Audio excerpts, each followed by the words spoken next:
back to the booth here at Mythic Championship IV from Barcelona. Paul, they kept us waiting, but we are finally ready to get underway here in round number 7. We're playing Modern.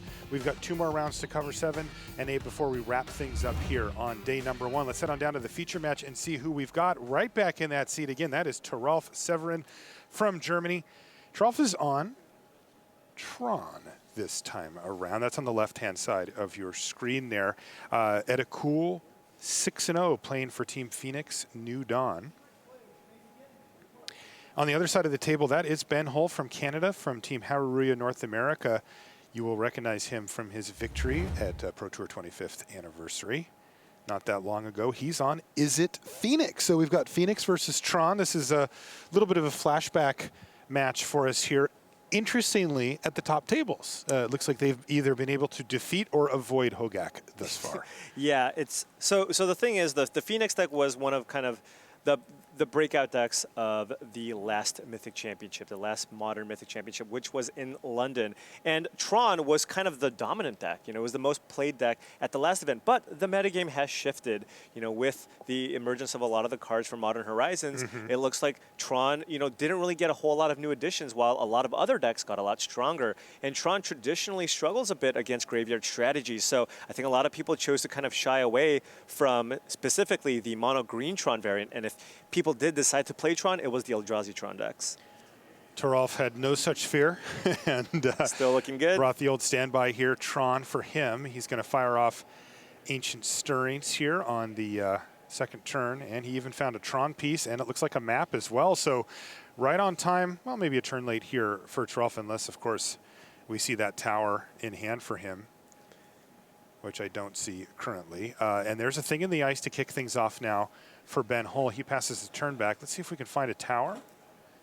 No, but we can grab one if we're sitting in Thoralf's seat and go ahead and get Tron online. And there we go. And it looks like he's playing quite quickly here, verbalizing his intentions. If you're picking up Tron, you, of course, need to make sure that you are careful with that, but sitting at the table. Say, I'm going to play my, my tower and pass turn back to you, Ben. Yeah, and things are a little bit tough here for the Phoenix player, because, you know, if you're playing Phoenix, you really need to get kind of an explosive start with Arclight Phoenix and play turn 2 or 3, because, you know, you have not a lot of ways to prevent the Tron opponent from actually getting Tron, right? You don't have, you know, the ceremonious rejections or just cheap counter magic to be able to prevent Expedition maps from being cast. So it's really just a matter of trying to get these Thing in the Ices or the Arclight Phoenixes going quickly. And it doesn't look like Ben has kind of that super fast start. And we took a look at Thoralf's hand, and, you know, he's got all the action. He's got the turn 3 Tron. He's not able to play something this turn, but turn 4, he's going to be able to run out that Ugin, and that's probably just going to be the game. I mean, playing an Ugin minus 2ing to get both of the Thing in the Ices off the board, I mean, not a whole lot Ben can do after that. No, and, you know, that is one of the things that is a little bit unintuitive. And by the way, there we go. Ugin on turn 4, -2, wipe your board, and probably wipe the chances of this game going away, as you mentioned, Paul. But it is kind of interesting because I think, you know, if you just glance right at the Phoenix deck, you would think like, well, they can just play some counter spells, right? Just counter this Ugin, but they just can't fit counter spells into this type of shell. They need to be proactive with their instants and sorceries. They can't afford to sit back, given the nature of Arclight Phoenix specifically. Yeah, you'll often see cards like Spell Pierce and Ceremonious Rejection, but out of the sideboard. Game 1, you really just want to make sure that you're the ones casting the spell and not relying on what your opponents can do. And this also has to be extremely scary from Ben. Now, Thoralf cast Ugin and chose not to sacrifice Sanctum of Ugin. That means there's still plenty of gas in Thoralf's hand. Yeah, pretty rough if you're sitting in Ben Hull's seat at this point. And it looks like we see Aria Flame, a new addition to the Phoenix deck here. This will gain Thoralf 10 life. Now has a little extra cushion here. And he does have the option to -3 on Ugin to get that Aria Flame off the battlefield if he so chooses. Yeah, whenever you cast an instant, you can see it on the left-hand side of your screen there. Get some verse counters rolling. You can also use Aria Flame to start ticking down the Ugin as well, because it's not just player, it can also hit planeswalkers. Oh, and that's what he's doing. That's a Lava Dart, I believe. Wow, he can actually get quite a few going here, can't he? I think he can actually just kill Ugin, yeah. Yeah. Yeah, 2 + 1 + 2. That's plenty. Eugene did good work. Yeah. Showed up, kind of waved his, what is it, a claw, a wing, whatever it is that he's got at those two things, melted them away. Yeah, look at how many but look at all the resources Ben has to spend here just to even get that Ugin off the battlefield. He had to cast Lava Dart and sacrifice a land. That is rough. And we know that there's another big hitter here coming in, and it happens to be Ulamog, the Ceaseless Hunger. 3, 4, 5, 6, 7, 8. He will need an additional Tron piece to cast it this turn. And he drew Blast Zone, so that's 9. But he can sack the Chromatic Star, and that'll give him, if he finds an Urza's Tower, he can still play the Ulamog. Instead, it was a forest off the top of the library. But still, even another turn with that Arya Flame on the battlefield, that's not going to have Thoralf dying. He's at 30. It's unlikely, unless somehow Ben chains together a bunch of Manamorphoses in a row to get that up pretty high. But yeah, Severin can still just play Sylvan Scrying here, fetch out that tower, and then run out Wormcoil Engine this turn, and then next turn he can run out Ulamog. Jeez. Yeah. Those are some hitters here for Thoralf. So yeah, Ben really needing an extremely explosive turn here to try to seal the game, because if Thoralf untaps, he's extremely likely to win this game. Right. So there it is, Sylvan Scrying to go grab another tower, 6 mana, and there's the Wormcoil Engine. And this one has not gone well for Ben Hull thus far. Let's see what he can put together this turn, but it really has to be spectacular. All right, well, this is a good start here. Faithless Looting. 3 damage. Okay. Let's get it going. That's a little 10% hit there. Yep. Fluting. Now what? So now Thought Scour is an additional spell, and he has, I think he has at least 1 Arclight Phoenix in hand, which he will be able to trigger. You're going to have to do better than that, Paul. I'm just not convinced. And he has to discard the Crackling Okay, so Drake. it was only 1 Arclight Phoenix. Probably wanted 2 there. Yeah. He does have a Finale of Promise, but doesn't look like he has the mana to cast it. Yeah.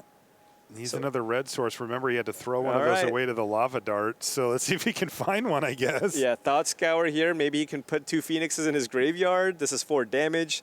Thoralf still sitting pretty at 23. So 2 Phoenixes in yard, draw a red source? Oh, that's 1? He drew the red source. Okay.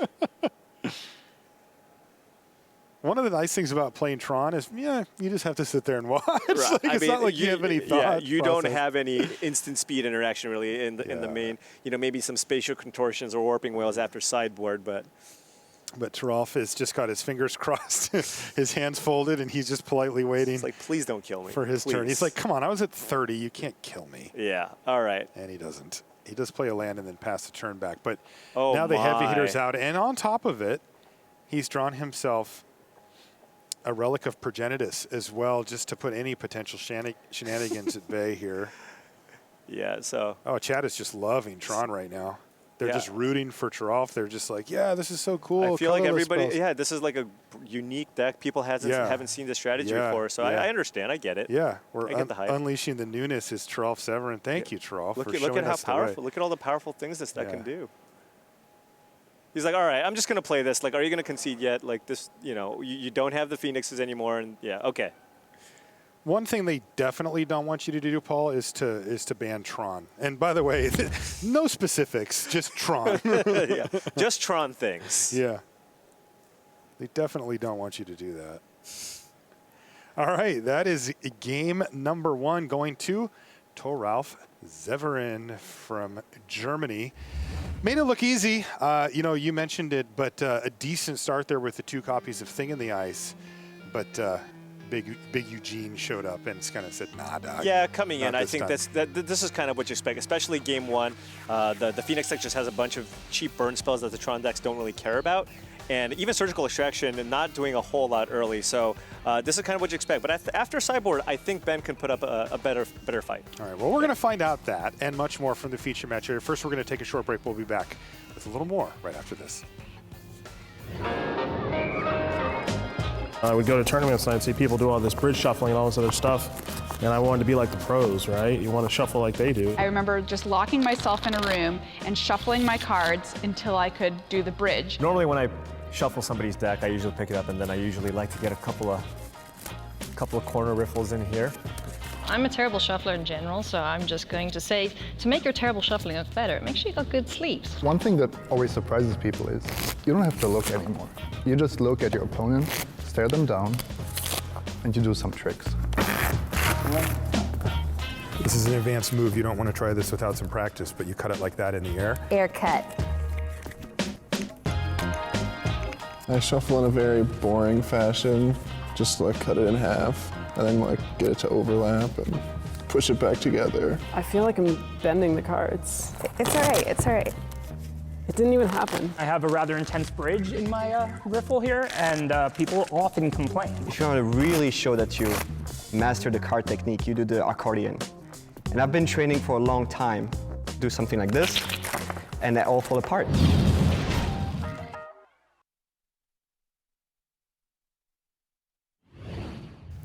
Look, shuffling's harder than it looks, okay? Like, that's all I'm going to say. There are plenty of pro players who still struggle with shuffling. Worst shuffler? Yeah. Raptor.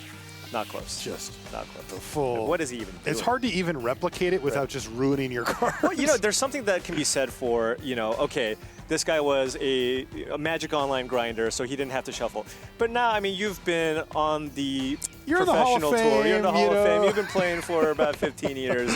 Maybe at some point, the excuses you pick up some sweet do tips. fade at some point, don't they? Could get some lessons from Simon. Yeah. Simon with the no-look shuffle. The stare down, yeah. Back to the feature match area we go. We are in round number 7, by the way, for those of you just waking up and tuning in. Hello. It's nice to have you along. We appreciate you taking the time to spend a little bit of your Friday with us. We've got Modern lined up for you here in Barcelona. We did a Modern Horizons 1 draft early this morning and covered those 3 rounds. And now we're kind of down the stretch. We've got round 7 right now and then one more round to go before we call it a day. Let's take a look here. Tomofumi Okada is playing against Bernardo Santos. And, well, we don't have a game update, but they got to be on game number 2 here. And this is definitely a matchup you would expect coming into this tournament. Pheonix up against Hogak. Yep. 2 heavily graveyard-dependent decks, one slightly more than the other, but there we go. Bernardo with game 1 victory. Gacked him. Yep, got him with the gack.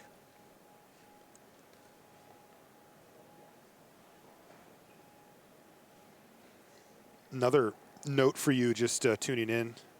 Hogak is absolutely everywhere here, representing 21% of the metagame here on day number 1. And boy, I'll tell you, if you follow a lot of Modern, you'll know how big that really is. You know, that happens in Standard sometimes where there's fewer decks to choose from. Right.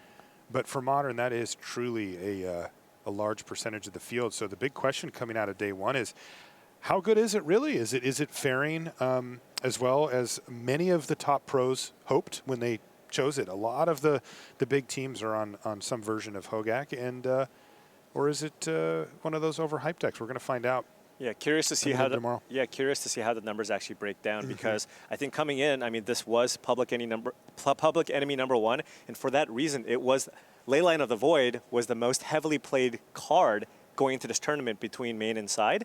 So, you know, we'll see like how much of an impact that actually had. Did Hogak still put up the numbers that you would expect, given the amount of hate that existed? Well, there's Thing in the Ice on turn 2 here for Okada, and a nice one, Stitcher's Supplier here for Bernardo Santos. And he even gets a Faithless Looting in the yard there off of it. Yeah, and he's got a Grave Crawler in the graveyard, so he can play Grave Crawler because of the Stitcher Supplier. And with the fetch, he will be able to cast a Hogak if he has one in his hand.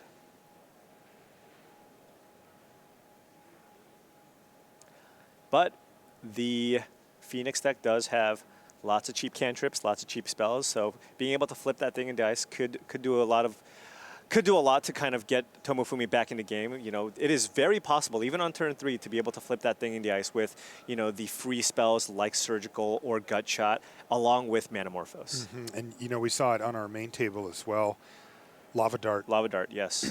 Also acting effectively as 2 spells for just 1 mana of tapped mana is really a great way to accelerate that by an entire turn. Wow, another thing in the ice off the top of the library here for Okada. And Okada, definitely, alarm bells have to be ringing off in his head right now. There's a Gravecrawler in Santos's graveyard, and he could cast it, but instead, he chose to keep that mana up. So Tomofumi has to be concerned about Fatal Push. I mean, this is basically a face-up Fatal Push. Right. You know, you can kind of just assume that your opponent has it. Unless, you know, there's that extra layer where Santos is bluffing the fact that he has a Fatal Push because it's like, hey, I could have played this Gravecrawler, but I didn't.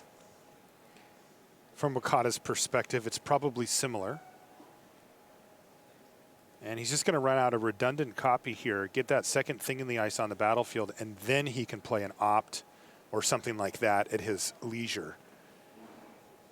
But Bernardo's locked into this line of go ahead and get rid of at least one of the thing in the ice with that. As you mentioned it, really at this level of play, a face-up Fatal Push. Now that does, though, leave Okada with that second copy of Thing in the Ice still on the battlefield. So Bernardo Santos not necessarily out of the woods yet when it comes to Awoken Horrors. Oh, actually, Santos has an additional answer here. He's got a Lightning Axe in hand. Oh. So he can kind of do it all this turn. Now he can tap the Overgrown Tomb to play Gravecrawler from the graveyard and then cast the Hogak. This allows him to also just play around Surgical Extraction. He doesn't want to put Hogak find a way to put Hogak into the graveyard. And with the Lightning Axe, he just has all the answers. Gacking him, there it is. The 8/8 Trampler on the battlefield, and opt on end step for Okada is the window that Santos needed to go ahead and fire off that Lightning Axe for just 1 red mana. And now he's looking beautiful. And this is pretty typical play pattern here post-board for the Hogak deck. Now all of a sudden, it's like, I've got 11 power, you have nothing. He just, I mean, do something. Santos basically had it all, He right? just had everything. He had the enablers, he had the Faithless Lootings, he had the ability to fill up his graveyard, on top of having multiple ways to interact with one of the most important cards in the matchup, which is Thing in the Ice. Really impressive. I mean, this is the combination of things that this Hogak deck can do, right? It's not just about putting it out, it's the speed at which it does so. It's so overwhelming, the board states that it creates. Yeah, I am not sure if Okada had Surgical Extraction in hand, but he really might have wanted to consider Surgical Extracting the Gravecrawler in the graveyard, because that puts the second creature onto the battlefield, and if Bernardo casts Hogak, it's a disaster. Right. He's got it now in his hand. I didn't see if he had it at that point either. You can see, by the way, our main table still finishing up mulligans here, and it looks like Thoralf is on maybe 5. It's been a little while. Yeah, you'll often see lots of mulligans, especially when one of the players is playing the Tron deck. Because honestly, the Tron deck, you know, especially with the New London mulligan, it just needs basically 3 or 4 cards in hand just to operate. You just need to make sure that you have a couple of Tron pieces and a couple of ways to tutor them up, and then any draw. You have so many powerful live draws that's really what you're looking for. Because if you don't get Tron turn 3 or 4, your deck basically does nothing. We have a full-on race situation here now, Paul, and it looks pretty good for Okada as well, because one thing that Bernardo's deck doesn't do a lot of is interact, and he's already had 2 burn spells here. He went Lightning Bolt upstairs, get back 2 Phoenixes, bash you for 6. That was 9 damage last turn. How is Bernardo at 6? Well, he took 9 last turn, so he was at 15. Okay. Yeah, and he probably just, you know, fetched or got a Shockland or something like that. Wow, okay, so it looks like Okada's still going to be able to pull this one off, despite Bernardo just kind of having that ideal draw with multiple removal spells and a Hogak that Okada couldn't deal with. This is where 1 life makes all the difference in the world. If Bernardo is at 7, he may have an entire extra turn, which is really all he should need. But the fact that he's at 6 and facing down lethal means he needs to find some type of answer or get him dead, and I don't think he's going to be able to do it. Yeah, he's got, what, wow, 11 damage? Look at that. Okada. Oh, there we go. Okada just found the win. Very nice from him. He had to slog through a decent amount of hate there, losing both copies of Thing in the Ice, but it did not slow him down.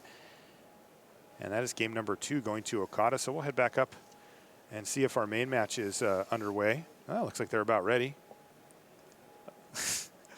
I'm very curious to see what Thoralf mulligan to, because that did take some time. And Let's see if he mulliganed. Yeah. He mulliganed the 4, it looks like, because he has 5 cards in hand and he was on the draw.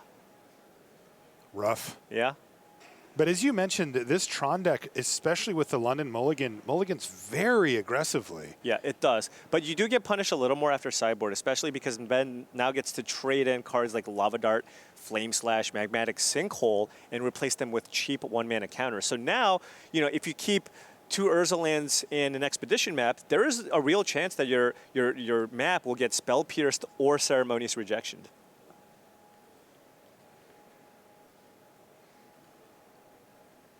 Thought Scour target me, says Ben Hull. Speaking of, there goes Ceremonious Rejection. He also brought in a Vendilion Click. Is that a Seasoned Pyromancer? No, that can't be it. It might be it. Oh, it looks like he has one in his sideboard. He does have a lot of fairly weak cards in this matchup, so Yeah, any reasonable card in the sideboard, I imagine he's going to bring in. Yeah, he did bring it in. Good eye.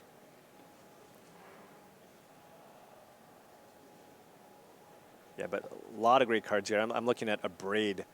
Abrade, Blood Moon, Ceremonious Rejection, Force of Negation, Spell Pierce, all considerations, along with that Vendilion Click. Yeah, I'm assuming that Pyromancer just replaced something horrendous. Yeah. Because it doesn't seem great, right? Right. Yeah, again, all those cheap burn spells, not very effective here.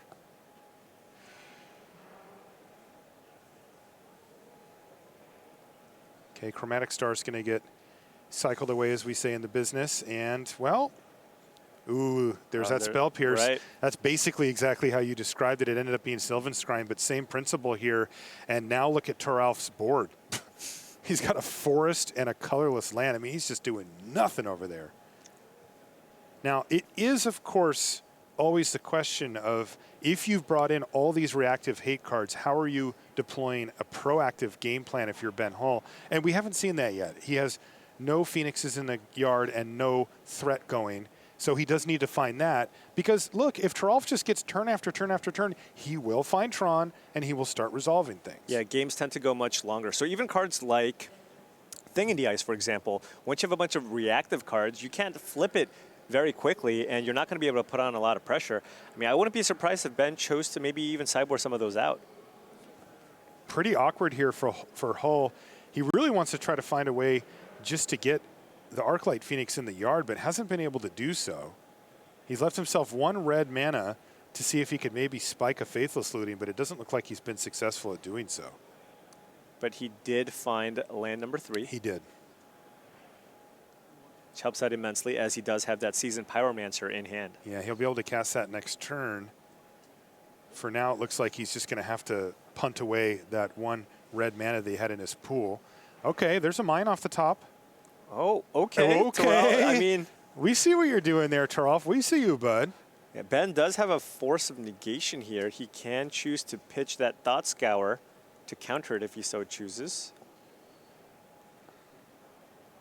He might just go ahead and do it because he really, you know, Thoralf does not have a lot of resources, so preventing him from getting Tron will likely buy you many turns. Really subtle interaction there, too.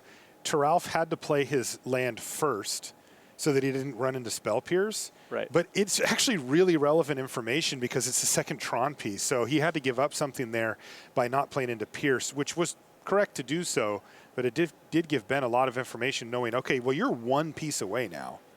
Yeah. So basically, you know, letting that map resolve is Tron next turn. Right. So now Ben has a somewhat interesting choice here. He did draw Faithless Looting, but he does also have that Seasoned Pyromancer. If he plays the Seasoned Pyromancer, he can just choose to pitch the Arclight Phoenix, make a 1/1, and play a little bit slower. Or he can just try to get those Phoenixes online, play Faithless Looting, discard it, and then see if he can maybe try to string together 2 additional spells. It is pretty unlikely to be able to do that. Yeah, once again, Seasoned Pyromancer, you know, not the silver bullet sideboard card for the matchup, but fine. Yep. You know, we mentioned he needs to get some pressure rolling, and this does give him 4 power to start slamming in with and force Thoralf to do something. It also got that Phoenix in the yard, as you described, Paul, so that's good for him, too. And he found a Polluted Delta and an unknown card. Passes to turn back another forest. That's 2 forests in hand and 1 on the battlefield here for Severin. Pretty rough. He only plays 5 in the deck. right, so Ben is getting pretty close here. He has a Faithless Looting in the graveyard, along with that Arclight Phoenix. And he also drew Serum Vision, so he's pretty close to being able to get that Phoenix from the graveyard into play. But it looks like he's going to play it a little bit slower here. Wait one more turn. Just going to pass a turn back here. Tough spot here for Thoralf as well. This star might find him something, but if it doesn't, okay. Ancient Stirrings now. Does that resolve? Yeah. 2, 3, 4. All right. Oh, there's a map. Yeah, there's a map. Ooh, and a Karn. I think he's probably going to go for the map here. Yeah, it's a little rough for him because taking a quick look at his hand here, you can see he doesn't really have much going on. Does he have a map in hand already? Well, I don't think so. The graphic said so, but maybe that was just a little ahead of like a prediction. Smart prediction. It was correct in this case, but we prefer to not guess. But yeah, so there's the map. But again, you know, his hand is out of gas otherwise. He's just got a Sanctum and a Forest, so he is going to need to find some way. But Tron, very good at doing so. Right, and he's got a couple of turns. I mean, he's sitting at 16 life, and this is only 4 damage a turn. Ooh. No, he does have a Faithless Looting in the yard, does he not? He does, and it looks like that was an Arclight Phoenix off the top. He's leading with the Serum Visions to ensure that he can find a cheap. Oh, and that was bingo, that was baby! Huge. A second copy of Faithless Looting ensures that was another Phoenix. Really? I'm pretty sure I saw a Phoenix while he was scrying, but we'll see. Those turns that you just gave Thoralf Severin have started to evaporate here.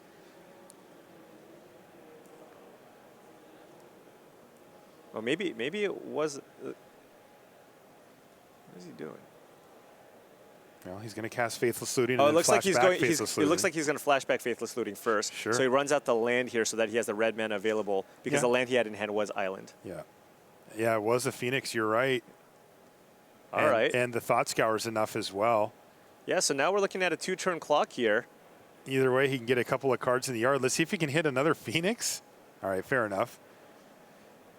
Curious to see how many Phoenixes he's going to return here because Thoralf does have the ability to top deck something like an Ugin and exile all the cards.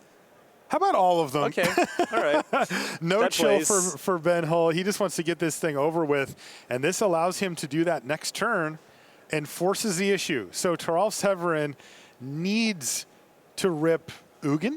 Ugin would do it. Oblivion Stone would also do it. Okay. But yeah, this also does put Severin down to 3, meaning that if Ben Hull if Ben Hull ever top decks something like a Lightning Bolt, that would also be lethal. Okay, yeah, that makes good sense. And of course, I mean, Severin has to get pretty lucky here. Yep, he needs to Karn draw. doesn't do it. He needs to draw a sweeper. Ugin does not do it. Oh, it was O-Stone off the top. That keeps him alive. So now he has the tower, and there's an O-Stone. Now, you got to figure that he's still an underdog here, though, right? Because those Phoenixes are going to go to the graveyard. Of course, but I mean, it's still nice to have that as an option, for sure.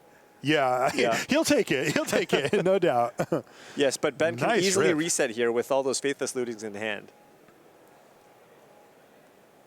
He's like, I'm in your combat. I'm going to do this, and yet Thoralf.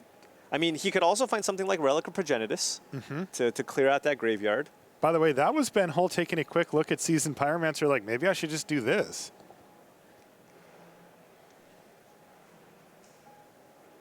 He would get 2 1/1 red tokens. He decided against it. Was there another lucky top deck here for Thoralf? No. No. And now we're going to see a couple of tokens here, and on top of that, we're going to see those Arclight Phoenixes come into play with those Faithless Lootings. Okay, so this should lock it up here for Ben Hull, game number 2. But I'll remind you that Thoralf Severin won game number 1, so this would be game number 3 incoming. There's a bolt too, so yeah, we're done here. Right. Bolt you to get back my Phoenixes, and oh wait, I killed you, my bad. Sorry about that. Thoralf, looks like you're dead. Game number 3 incoming between these two. Yeah, and all those extra pieces of interaction definitely helping out. The cheap counter magic, the spell pierce, and the rejections, doing some good work there. What do you feel about the strategy of having your opponent mulligan to 4? Is that helpful? Look, when you decide to submit Tron at the Mythic Championship, that's kind of what you're signing up for. Okay, fair enough. You should, on average, expect to mulligan 1 point something times or something like that. So. All right, let's take a look. Looks like we've got Guillaume Afotapa and Christian Calcano, and they're scooping up their cards. So we had bad timing, Paul. Yeah, Guillaume with, of course, a control deck, Esper control, and Calcano on Hogak. Look at Guillaume's shirt. It says Pro Tour Barcelona. Yeah, so that is. I wonder what year that was from. Who knows? We've had multiple events in Barcelona, but it must have been a really long time ago. I think it was because, like, the first event that I covered, the first, event like this that I covered was here, but that was also right when they started naming the events after the set that had just come out. Right. And that's not what that T-shirt said, so that was before then for sure. Right. Wafo has been playing competitive Magic for quite some time. 2001. 2001. That is an old T-shirt, 18 years ago, he was playing at the highest level. That T-shirt is very, very new, or old. It's pretty rare. You're probably not going to see a lot of those. That T-shirt can get a job. Yes. It's been driving for That T-shirt years. is older than many of our viewers. Indeed. Yeah, and Wafo only playing one way. I can't even remember an event. It doesn't matter if control is good or bad, that Wafo did not register islands. I can't even think of one. If control is good, Wafo's going to win a lot of tournaments. Yes. If control's bad, he's going to struggle and probably, still win half his matches. Chat's saying, by the way, that Kai won that PT. Okay. To be So fair, it was a long anything time in the ago. early 2000s, Kai probably won. Yeah, that's true. He did win 7 during that stretch. It's cool to see him top 4.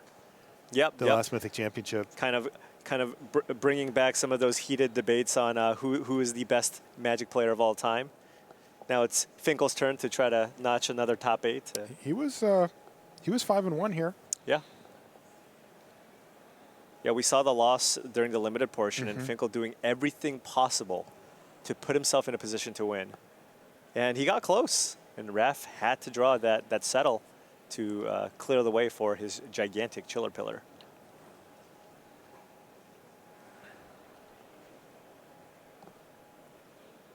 You might say gigantic. I would say monstrous, but...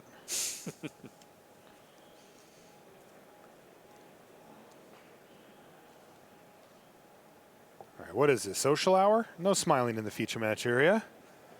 Just casual. Are you allowed to have fun when you play Magic? Casual round 7 of the Mythic Championship. Two undefeated players. Is that a part of the game? Is that encouraged? It's refreshing to see. It is nice, actually, isn't it?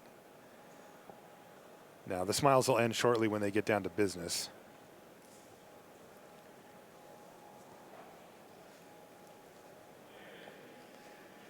I'm assuming Ben Hull boarded out those surgical extractions, but there is also the mice I guess factor? the cheeky strategy of thought scouring your opponent, hoping to hit a Tron land, and then surgical extracting the Tron land. That is sweet. Although that also just gets countered if your opponent plays a turn 1 Relic of Progenitus. Right. All right, Thoralf looks like he's taking a mulligan here down to what will end up being 6 cards. Get a little sneak preview of Ben Hull's hand there. Ooh, look at that. I see 2 Arclight Phoenixes and a Faithless Looting. That's always what you want to see. That is beautiful. Not a lot of interaction, though. And Thoralf is on the play, so he will be able to resolve that turn 1 Expedition map. He's going to 5? Possibly. Yeah. Tron mulligans quite well. Yeah, I mean, we saw that a lot even at the last event. Tron decks, London. in London, where players mulligan to 5, and still, you can win still pretty easily mulliganing to 5. Take a look at Thoralf's list here. Yeah, not a whole lot. I mean, this looks about as stock as you can get. The only maybe slightly different card is that 1 copy of Allah's Dust that you see on the bottom right corner of the screen, shaving on a chromatic sphere as well. I mean, we often see the full 8 copies of those chromatic effects to give you maximum ways to cast your Ancient Stirrings and Sylvan Scrying. So that one's not something so typical, but 4 of all the cards that you would expect here. And here's Ben Hull, or his list, I should say. Yeah, and we see a few updates here. We have 1 copy of Fiery Izzet? Izzet, okay. Had it right the first time. You did. Trust yourself, Paul. And then we see, a couple of new removal spells as well added to the mix. Magmatic Sinkhole kind of replacing Set Adrift as the one of Delve spell of choice, along with Lava Dart and a couple of Finale of Promises, which can single-handedly trigger those Arclight Phoenixes. Saw there was a main deck Flame Slash there from Ben as well. Whenever I see a card like that, I assume that it's overcompensating for the mirror. Sure, yeah. People always are like, so he's like, oh, I got to kill a thing in the ice, I Yep, cannot let him get me.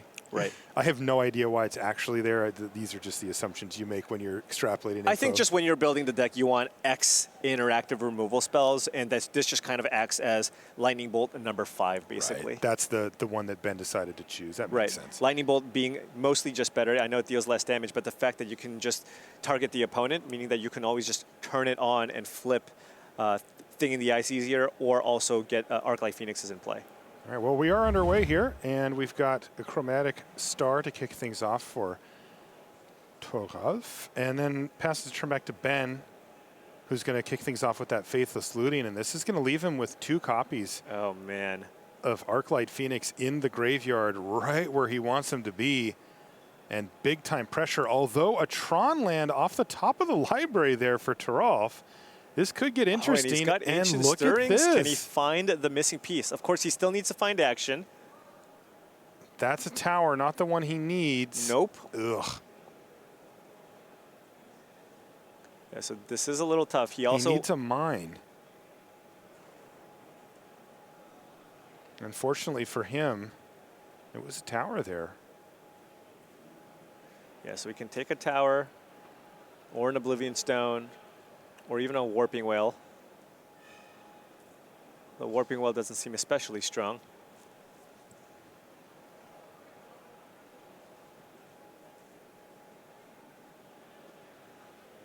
Ooh, big draw here from Ben Hull. There's a Force of Negation in his hand. So if Thoralf does top deck something like a Sylvan Scrying and tries to cast the next turn, Ben will have the answer.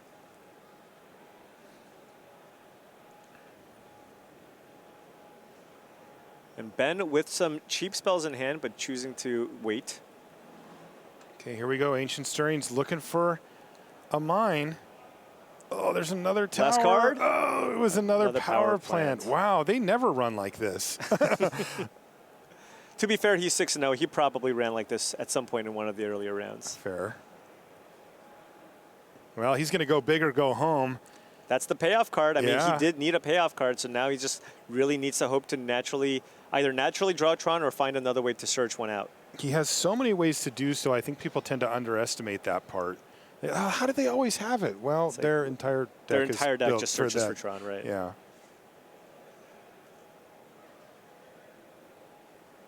Ben does want to get something going here with some pressure.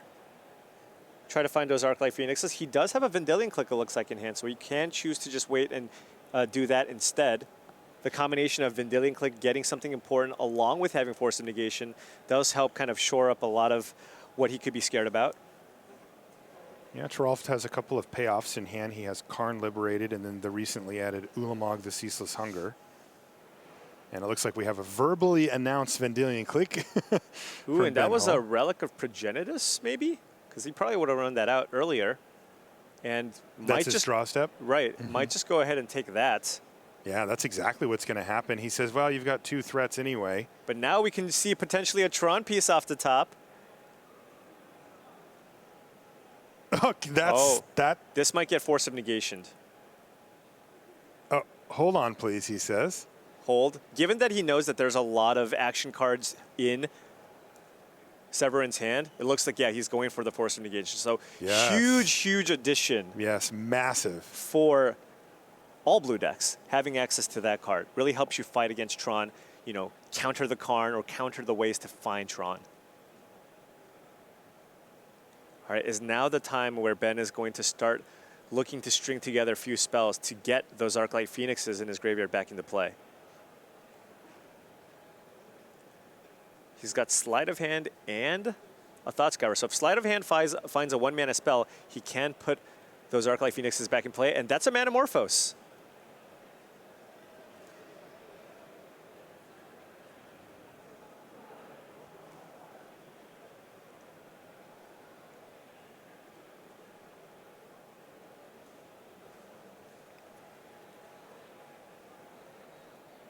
Okay, it looks like he... Those Phoenixes have been hanging out in the yard for a long time now. It wasn't a 1-mana cantrip spell. It was a Ceremonious Rejection that he had. So if he cast Manamorphose, it would be somewhat of a gamble because he would absolutely have to find a spell off the Manamorphose to get those Phoenixes in play. Hey, he did it. He found a Chromatic Star, cycled it, and hit the mine. That's going to allow him to play Oblivion Stone. Which I think he's going to let resolve here because he does have that Abrade in hand. He can still save Ceremonious Rejection for something like the Karn Liberated that Thoralf has in hand. But Thoralf, I mean, now still has a shot here, right? If he draws an Urza land off the top, he can just hard cast Ulamog to get 2 permanents off the battlefield. Yeah, a Braid there on end step from Ben Hull to take care of Oblivion Stone.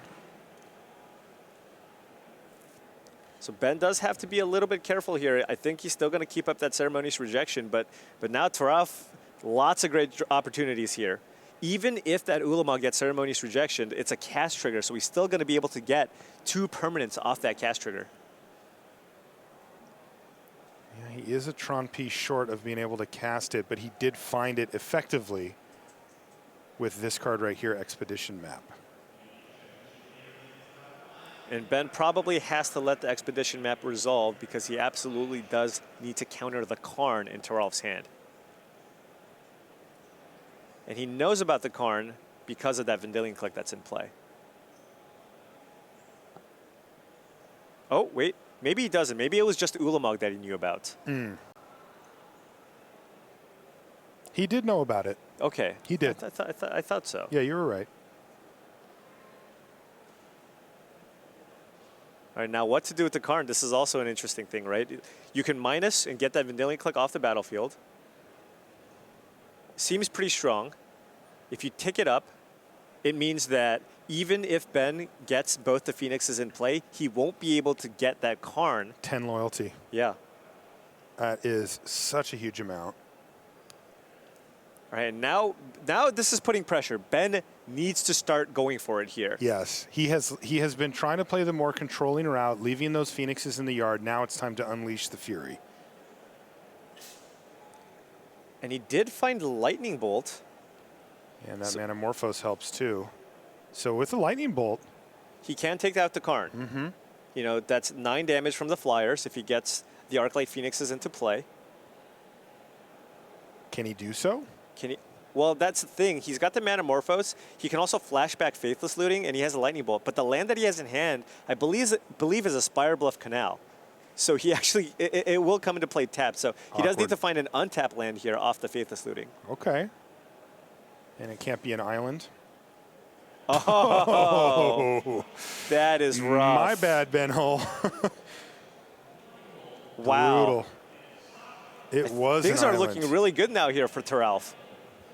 He's got 8 lands in play, Ulamog in hand, Karn sitting at 10. Ben is unable to put these Phoenixes in play, so any Tron land means Ulamog's going to hit the battlefield. But if he doesn't draw a Tron land, I mean, he's still going to draw some kind of action card. Wow, that's insane, because any Tron land means he can wipe out his whole mana base? Like he could go Ulamog, kill your lands, Karn, kill your lands? Yes. Which means it's going to be basically impossible to get those Phoenixes back into play. Right. Let's see if he can do it. It was Sylvan Scrying. So Sylvan Scrying getting a tower nets you 1 mana, so he's only going to have 9. It's going to cost 2 mana to cast Sylvan Scrying. Even if you get a tower, that'll tap for 3. Currently, given that he has 8, he'll have 9. But that'll set him up for the next turn. Curious to see what he does with Karn here as well. It feels like there's no wrong way. Right. But it certainly matters whether he decides to plus keep Karn at 11 loyalty and take another card out of hand, or if he starts maybe attacking the mana base or the click for the pressure. Right. Ticking up is still a pretty strong play here, just because, you know, that's effectively taking an additional resource out of Ben's hand. So there's a good shot that you're going to take a spell that can potentially help trigger that Arclight Phoenix. And you can see the look on Ben Hull's face. He had a little head shake there, like, is this one slipping away? And it certainly feels like it is, Paul. Absolutely. And now Thoralf actually, I mean, I guess he has a somewhat interesting choice here. He could maybe choose to get, you know, a utility land, a Blast Zone, or a Sanctum of Ugin. If he does do that, any land he draws, he can still cast the Ulamog and still have additional gas on the following turn in case Ben top decks something like a Ceremonious Rejection. But the tower would be the safe play, guaranteeing that you can play the Ulamog next turn. And you can tell he is really stuck on whether to do it, because getting the Sanctum gives him insurance if he can go forward with it. But boy, how do you lose the game? Look at him. I mean, he's agonizing here. Yeah, if you put Ulamog on the stack next turn, you should be good to go. Yeah, I mean, he's thinking about the scenario, the pretty unlikely scenario where Ben chains together enough spells to basically get that Karn off the battlefield and still somehow manages to have Ceremonious Rejection in hand. Right. And if he does do that, then maybe Ben has a shot. Well, Thoralf says, you know what? I'm not a coward. Let's just go for it. Right. He's going to get a tower and play it, pass a turn back. Karn, not an artifact. Cannot Shattering Spree that one. That's right. Also, you saw the little correction there thanks to one of our judges. Those Karn actually exiled 2 permanents. Right. I mean, I don't think that Thoralf is on the restart the game plan here, but, you know. And you also see accuracy here with Ben boarding in some reactive cards, this Shattering Spree not able to actually trigger anything. It's just a spell that's stranded in his hand, which prevents him from getting those Arclight Phoenixes into play. Terrible draw for him. Things have not gone well for Ben Hull, considering this was the game that he went Faithless Looting on turn 1 and put 2 Phoenixes into play, or into the graveyard, I mean. How has he not been able to leverage that? It's just been like one awkward step away from him every single turn. Yeah, and it is now Ulamog time. Yeah, now it's time for Big Daddy. I was just thinking, I'm getting a little hungry. I can see I can actually see Karn minus on Spirebluff Canal to play around Ceremonious Rejection. You're now in a scenario where if you resolve Ulamog, you're probably just going to win. So on your first main, minus Karn, get that Spirebluff Canal. On your second main, safely resolve Ulamog, and Ben basically will have no answers. Yeah, it's interesting because very likely scenario here is that Ben loses just from putting Ulamog on the stack, but Ulamog needs to only attack once or twice and the game's over anyway. Exactly. Thoralf says, hey, I'll take that Spirebluff Canal just in case. Thank you very much. Just in case you got to restart the game with Karn. So now he should go to his second main, and he's going to cast Ulamog the Ceaseless Hunger, the big boy on the stack, and now he gets a trigger that says he can exile 2 things. I imagine he's just going to go for the lands here. It just crimps the options on Ben Hull so much if he does so, meaning that that thing in the ice will not have a chance to transform for multiple turns if it ever does. Right, and the thing is, one extremely unlikely thing that could possibly happen is Manamorphose into Manamorphose into Manamorphose. Yes, and now this takes that away. Thoralf is... He's so far ahead, he just exiled 2 lands and said, well, you know, let's just put them under Karn. Oh, right. Of and course it was like, no, and that's going to do it. Thoralf Severin takes down the match 2-1 with a big smile on his face. And boy, he mulliganed to 5 that game for the game prior. You said it though, Paul. It is true. That deck expects to mulligan quite a bit. And as you can see why, it can still put together Tron and come away with the win. Yeah, I mean, that's just the power of the Tron deck. It's got a bunch of cyclers. You have all the chromatic effects. It's got multiple ways to search out Tron pieces. You have the Expeditions maps, the Ancient Stirrings, and the Sylvan Scryings. It's just inevitable, right? Sure, you can get those draws where you have turn 3 Tron, but especially with the way that game played out and Ben Hull with just that slower draw, I mean, he just had all the time in the world. I mean, he got Tron turn 5, and that was good enough. It was good enough, yeah. That was just one of those things. It happens sometimes, and it ended up being Thoralf Severin who took that one down. That's going to do it for this round here in round number 7. We're going to take a short commercial break. When we come back, we'll be at the news desk with Maria and company. Don't go anywhere.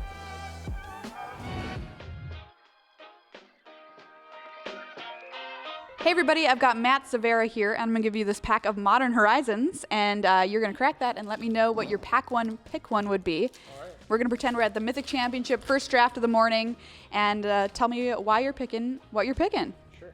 Ooh, Squirrel Token. Okay, so we're already winning here. All right, Twin Silk Spider, Cleaving Sliver, we've got a Shelter, a Blade Black Sliver, Stirring Address, Marasa Behemoth, a Big Fat Fatty, First Sphere Gargantua, Choking Tethers, Geomancer's Gambit, Ransack the Lab, Etchings of the Chosen, Alpine Guide, Sling Gang Lieutenant, that's a nice one, and Collector Oof. What do you like here and why? I think I'm going to be taking the Sling Gang Lieutenant because, like you said, it's a nice one. I mean, I like to be in black. Either blue-black or black-red, especially good in black-red. It's just pretty straightforward, by and large. In a vacuum, power level is just much better than every other card in the pack. So. All right, say I'm going to be a little mean here. Say this isn't in here and it's just some other random uncommon that you're not interested in. What would you take? This is much harder now. This is a quiz. You'll be graded. Right, so I mean, I'm really biased to like either like low curve ninjas or low curve red blue or red black. I'm probably gonna do something kind of stupid here and maybe take like a Choking Tethers. Okay, why? Well, just because it's in the decks that I like and have been winning with. So when I take white or green cards, I tend to lose a lot more. I don't really like losing. So, well, I mean, fair. I've got to ask you, though, say blue or black or red or black aren't flowing because that seems to be a popular choice in this draft format. Are you going to feel sad going into something like green-white? I mean, I'm not going to try to be green-white. I think you can still draft a respectable green-white deck and just have, sort of like a solid curve and some tricks and creatures. It's not my first choice, but it's not like you can still win. All right, well, we're going to try and do exactly that with Sling Gang Lieutenant, our first pick from our first pack here with Matt Severa.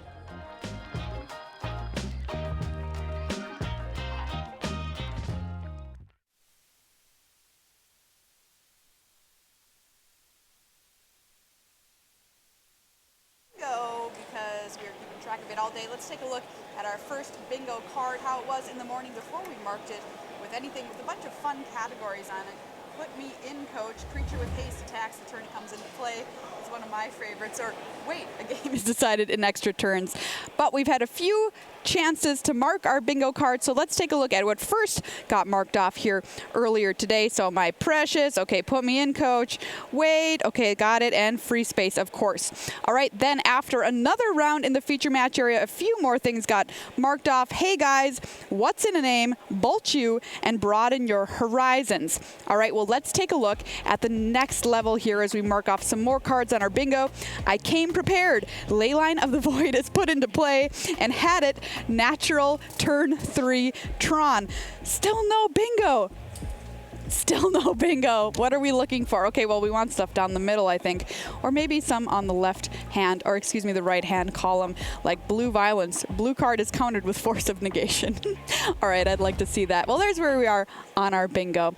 Tim Willoughby is on the floor, though, right now with David Mines from Australia, who has a 60% win rate in Modern, which is just absurd. Let's find out from Tim how he does it. Well, for those of you who've taken the time and energy to stay with us in Australia, where we believe it's about 3:15 in the morning, thank you so much. We got your boy David Mines here, and he's had quite the start. 6-1 thus far, David. And you know what? While we've been talking about all the cool things that Modern Horizons has added to Modern, we really cannot escape all of the good things that have been added to the deck that you're playing this weekend, which is Jund. Yeah, I mean, everyone's playing Hogak and playing 8/8s on turn 2, and I'm playing 2-mana Planeswalkers that get infinite value and destroy the aggro decks and then beat up on the control decks as well. It feels pretty solid. Yeah, Ren and 6, I mean, every piece of that package feels pretty special. 2 mana, about the best price you're ever going to find for a Planeswalker. Getting lands back from the graveyard with the likes of Nurturing Peatland in your deck, you can get all sorts of advantage that way. You can shoot things down, plenty of targets, and then if you do get to that ultimate, ooh boy. Yeah, I mean, we're playing Tireless Tracker as well, so you can go infinite, just grind out any matchup. It's, like I said, it's great against the humans decks, which we were sort of concerned, that they play a Thalia, you're sort of so far behind, but you just shoot it down, shoot everything down, and post-board against Hogak, when you try to leyline them and you just ping everything, that's your way to win. So I did get a chance to watch you playing against humans this round, and quite frankly, it did not feel like a very fair matchup for your opponent there. I mean, Plague Engineer out the sideboard as well, a pretty big addition if you choose to go in that direction. Yeah, I mean, they just can't play any of their big, windmill slam Thalia's lieutenants and Thalias and things, and I mean, short of me collapsing at the table, I don't see how we can lose to humans. Which, considering that was the deck that won the very last Mythic Championship when we were playing Modern, Eli Loveman playing humans seemed to have a pretty good run of things. Yeah. How much has changed with the likes of Modern Horizons in the mix? Yeah, absolutely. I mean, until Wednesday, about midday, I was playing humans. I've been testing it for a few weeks, and then we just couldn't beat Hogak. So it felt like a pretty terrible place to be. Couldn't beat Hogak, couldn't beat Jund, so we thought probably time to jump onto something else. And jumping on something else seems to have been working pretty well for you, because thus far 6-1, got out of the draft with an undefeated record there, and right now it's just a matter of, is it going to be 7-1, is it going to be 6-2? Either way around, we're going to be seeing plenty more of you tomorrow. Feeling pretty good about everything? Yeah, absolutely. I mean, I would have snapped off a 6-2 this morning if I was offered it, so I won't be upset either way. Lovely stuff. Well, best of luck to you tomorrow. David Mines here at Mythic Championship number 4. Thank you so much, Tim. A quick update on some players who are sitting at 6-1 in the tournament. Marcio Carvalho at 6-1. Jelgar Vigersma also sitting at 6-1. Manuel Lenz. David Brucker, who's out there wearing lederhosen, but just the pants. Martin Mueller sitting at 6-1, as well as the GOAT, John Finkel, at 6-1. But right now it is deck tech time, and it's time to learn about a new deck. Some would call it spicy, some would call it chilly, because it has some snow lands and makes good use of those. It's time for Snow Shift with Riley Knight hosting.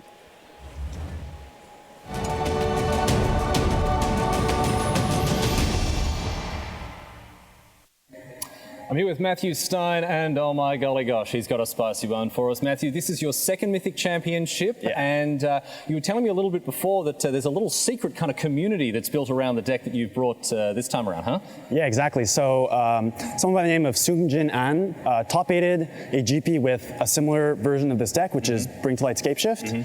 And so back then I used to play 4 Remand, 4 Cryptic Command. It's a little bit slower, but nowadays, like in Modern, it's really fast. Like counter spells aren't going to really keep you alive.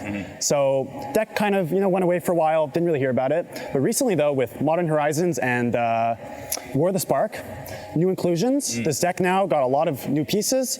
He built a new version of the deck, gave it to Cyrus Cormagill, a streamer people know about. And then, I started picking it up, posted on Twitter, 5-0, played another league, 10-0'd, easy game, 15-0. Yeah. They saw that, got me involved in the group chat, and we've been discussing it since. Well, let's have a look at exactly what's going on with this list. People will be familiar with Scapeshift. We're calling this one Snow Shift, or you suggested Snake Shift as well, because we've got a couple of snaky boys up in here as well. Secura Tribe Alder is, of course, a mainstay of Scapeshift, as is Search for Tomorrow, but Icefang Coatl, Matthew, tell us about this card. Yeah, so this card is basically making it so we shift the mana base to Snowlands, just because having basically a flash Baleful Strix is really powerful in Modern. Not only that, it also draws you a card, which this is a critical mass deck, so you really need to have not only interaction but also lands.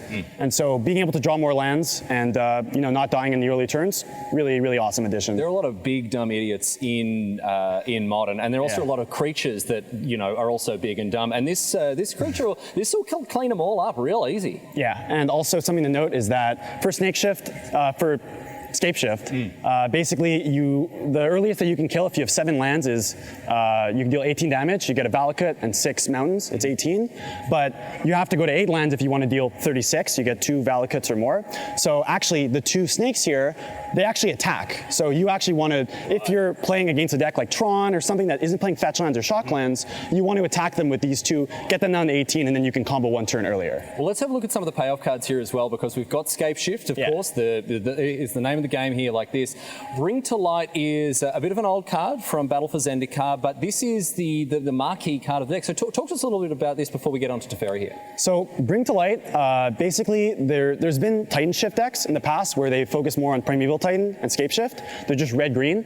And so what Bring to Light lets you do is you play more colors, which gives you access to more answers, more kind of really good singletons that you can play. And then it also finds you your win con at any point in the game. So basically it lets us play 6 copy copies of a card that's going to win the game, because if you draw Bring to Light, you get Scape Shift, and you're going to win. But also, if you draw multiple copies, you can actually use them to bridge you to the late game, so you can play another one and then kill your opponent with it. We're going to see a bunch of the one-ofs, of course, that Matthew's brought to bear this weekend. But I want to talk to you about Teferi, a critical piece. We've seen only last weekend the combination of Teferi and Scape Shift in Standard, and in Modern they're doing great work as well. Yeah, so Teferi is really cool because not only does it let you, bounce a creature or anything that's bothering you, a chalice, draw a card, but also if you tick up, you can actually play sorceries on your opponent's turn. So you can Bring to Light on their turn, and just, again, another card like Coddle that keeps you alive while also draws you cards. So it cycles itself while giving you time, and that's enough that basically bridge you to 7 lands so you can kill them. And I know you're not too worried about counter spells these days, but making the Scape Shift, making the Bring to Light uncounterable a huge deal in the right matchups, right? Yeah. Let's have a look at the one-offs. We've got a lot of them to get through. We're going to have to whiz through them here. Okay. What is this? What is it? Did you first pick this in a draft and I have to play it, I have to get some value out of this card? What is going on? Drawn from Dreams, mate. Okay, so first, in the different iterations of this version, we've tried Jace the Mind Sculptor, tried Cryptic Command, Search for Escanta, but... You're like, all these cards, they're just too good. They're all too good. Now, if you could Bring to Light for Planeswalkers, Jace would be insane. Okay. But I basically wanted a card that, let's say I have 5 mana and not too much else going on, I wanted a card that I could Bring to Life for, and it would kind of gas me back up. So what the Drawn from Dreams does is if you just want to Bring to Life for just a payoff or something that'll dig you deeper, this can find you a second Bring to Life plus something else. So it could be a land, if you want to go from 6 to 7 to Bring to Light, or even if you draw it, it's never a bad card to draw, because it can, again, find you Bring to Lights or just, whatever answer you need. I mean, look, I'm teasing you about it, but at the end of the day, it is dig through time, 4 mana, cast it at instant speed a lot of the time with Teferi as well, and so it seems like an actual pretty on-point inclusion. It's just, I did not expect to be interviewing someone about this card in Mythic Championship here. It is wild, man. And you can also play it on turn 3 if you have any ramp, so yeah, really sick card. A couple of other one-offs as well. Ojutai's Command, another blast from the past. They're really good with the snakes. Yeah, really good with the snakes, also good with Snapcaster, which, again, just another creature, keeps you alive, can flashback anything. And I want to talk about this card, because this is a card that, haven't really seen a lot of play in Modern, but just being able to turn 3, Stone Rain your opponent, get a land. Love it. Really sick. Beautiful. Love to see it. A couple more one-ups as well to have a look at here, so let's continue to rip through them. Next up, we've got some of the more interactive spells. I know that you've chosen to play some sweepers here, and again, with Bring to Light, you're playing basically 5 copies of each of these cards, right? Exactly. So Bring to Light on 5, it can get you either Verdict or Anger. I wanted to play both just because they have different uses. Anger is really good against Phoenixes, and also against Hogak. If they just have a bunch of Vengevines, you can exile them. Whereas Verdict is just, you need a clean answer to anything. If they flip a thing in the ice, Eldrazi's, whatever, humans, Verdict is great. A couple of other interactive spells as well to get across as we rip through this Snowshift deck tech. We've got Path, we've got Bolt, and Remand as well. You can see them on the screen here. This is a very traditional interactive suite for Modern. Yeah, so unfortunately, if we couldn't play 1 mana cards that don't really help the game plan, we wouldn't, but you need to interact early. It's Modern. So Bolt, again, can kill creatures, can kill planeswalkers, but can also bolt your opponent, get them to 17. You can kill them 1 turn faster. Path, again, you want to exile Hogak, but you can actually exile your own Quaddles, and you can actually ramp with it. So this is actually a ramp spell too. So both of them have kind of hidden purposes, but while also interacting. And then Remand, again, just a card that it's not as good in today's Modern because of how fast everything is, but it's always good to have. And again, draws you a card, slows them down. Basically trying to time walk our opponent as much as we can. Seems good. We can move on now to the lands and have a look at what's going on here. Pretty basic mana base, you would think at this stage. We are playing Bant with a very light red splash. I know you got 12 red sources or something? Yeah. So cool. I mean, that's one way to build a mana base. But I mean, this is how we have to do it, right? You need the critical number of mountains to get the most out of Valakut, and it's not just the mountains here, of course. It's Steam Vent, Stomping Grounds, what have you. And 4-color mana base can be kind of painful here, but you've still got a lot of basics. It's definitely painful. It's good that we have a lot of basics because of Search for Tomorrow and Sakura Tribe Elder, or Steve, lets you get basics. Something to note is actually, we're only playing 10 mountains.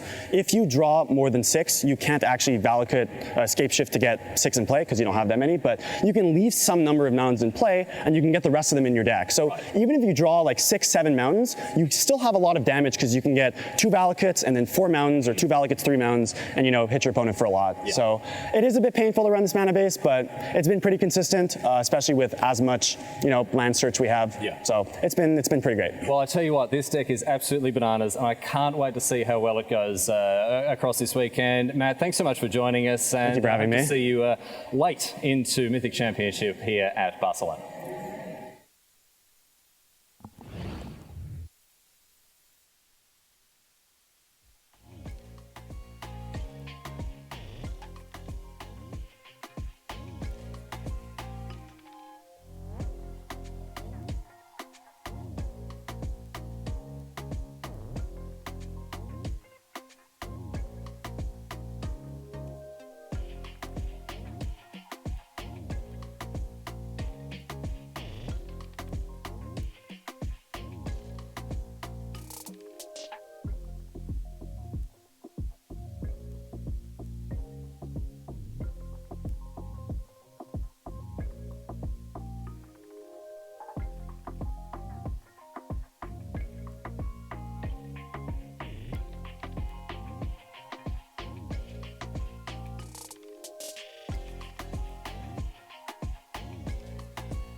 Hey everybody, welcome back to coverage. Maria Bartholdi. I'm joined by Eduardo Sajgalik. Eduardo, I've got to ask you, it's a big question, but what's the sweetest thing you've seen so far today?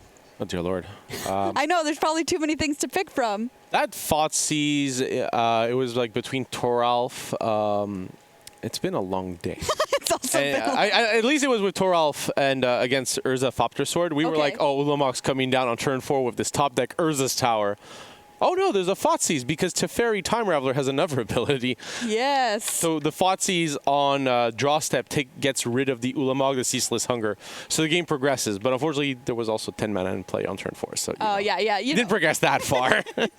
Well, cool stuff all around, of course, at this tournament. Modern Horizons draft in the morning, and then Modern Constructed for all the rest of our rounds has led to just some awesome games in the feature match area. But let's take a look at where we are on our leaderboard, because we are heading towards the final round of play here today in the tournament. And there you have it. Take a look on your screens. The players who are still undefeated in the room. Thoralf Severin at 7-0. Arnaud Hochmiller at 7-0, Guillaume Wafatapa at 7-0, and then of course we've got brackets around Bernardo Santos, who's got the draw in there at 6-0-1. So take a look there. There are leaders. What do you make of this, Eduardo? Well, to be fair, at 7-0, there are 2 control decks.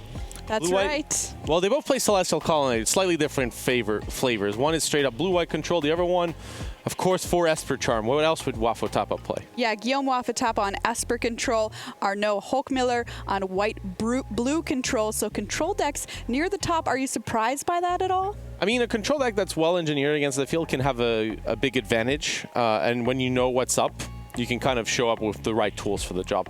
The worst part of a control deck is, the field's wide open, kind of anything can happen. Then that's the nightmare scenario for control decks. Like, you want to know what you're up against, right? Yeah, right. If the more the metagame is defined, the better control decks tend to perform because you can respond to what's going on in front of you. Well, let's make our way down the list a little bit further, taking a look at some of those 6-1s. As we can see, they continue on to the next page there. And right at the top, that's right, in 25th place, John Finkel sitting at 6-1. I mean, that's just... Just never count them out, you know what I mean? I started playing Magic and John Finkel was probably at least top 2 because that was when just after the Kai Bud Bude phase. Yeah. Then, you know, I started playing competitively at Mythic Pro Tours at the time, Mythic Championships. Won a Pro Tour Kuala Lumpur. Excellent.